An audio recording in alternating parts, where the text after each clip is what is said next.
Assalamu alaikum. This is your host Dr. Mohammad Saif Khan, and today in XME OXC series we will be discussing about history of presenting complaint.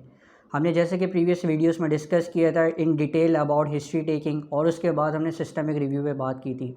आज हम history of presenting complain पे बात करेंगे और हम अपनी separate videos में जो हमारी प्रेजेंटिंग कंप्लेन होती है उसको सेपरेटली हम कैसे आपने in detail history of presenting complain में उसको पूछना है उस पर बात करेंगे।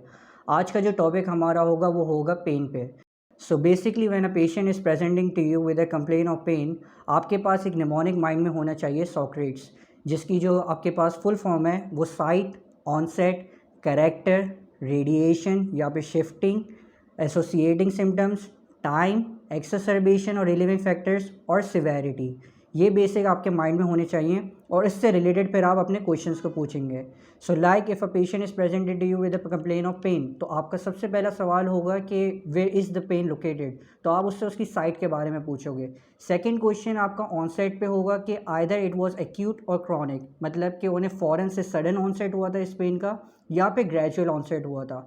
For example there are certain pains, जैसे कि हार्ट अटैक का पेन हो तो वो एक्यूट इन ऑनसेट होता है, वो एकदम से पेशेंट को स्टार्ट होता है। लेकिन अगर वही पेन उन्हें किसी भी रिस्पायरेटरी बीमारी की वजह से चल रहा हो या किसी ट्रॉमा की वजह से हो सकता है कि उन्हें 2 to 3 डेज़ की प्रीवियस हिस्ट्री होगी और ग्रेजुअली उनका बढ़ रहा होगा पेन।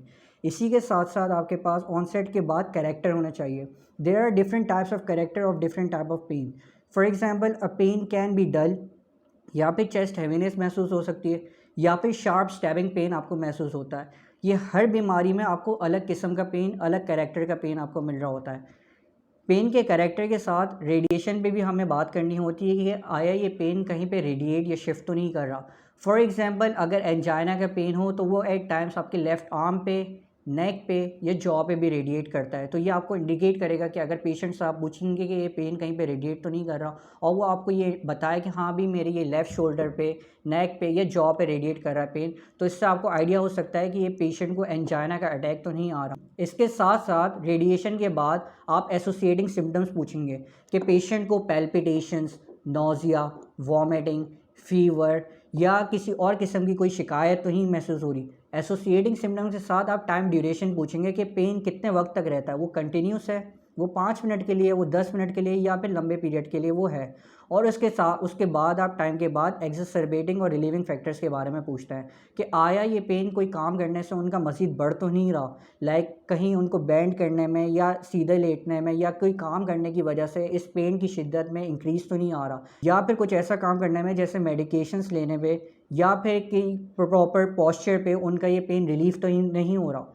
साइड बाय साइड आप सिवेरिटी पे भी बात करेंगे, उन्हें on the scale of 1 to 10 आप बताएंगे कि 1 का मतलब है कि पेन बहुत ही मामूली सा है और 10 का मतलब है कि बर्दाश्त से बाहर। तो आप उन्हें ये स्केल बता के उनसे कहेंगे कि अपने पेन की सिवेरिटी हमें ग्रेड करके दें कि 1 to 10 के स्केल पे आप क्या बताएंगे कि आपका पेन किस जगह पे आता है।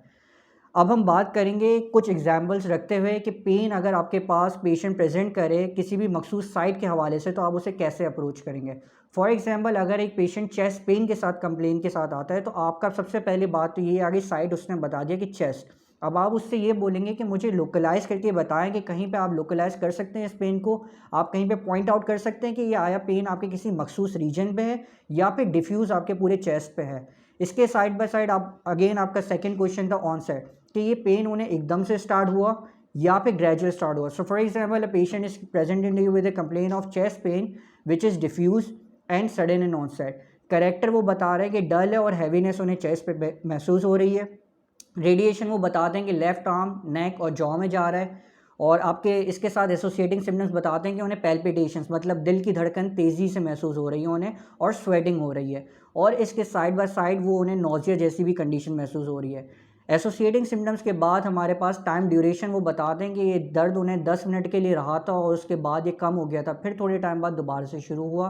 और उसके बाद एक्सरबेटिंग फैक्टर्स ये बताते हैं कि नहीं, किसी भी चीज़ से हमें एक्सरबेट नहीं किया, ये पेन कंटिन्यूसली मौजूद था और रिलीफ भी किसी तरीके से नहीं हो रहा था, यानी थोड़े टाइम बाद खुद ब खुद दर्द सही हो गया। सिवेरिटी जो वो बता रहे थे तो उन्होंने बोला कि ये उनकी सिवेरिटी को ग्रेड करते हैं वो अराउंड 7 to 8। तो आपको इसके ज़रिए थोड़ा बहुत अंदाज़ा हो सकता है कि ये पेन एंजाइना की तरफ या एमआई की तरफ इंडिकेट कर रहा है।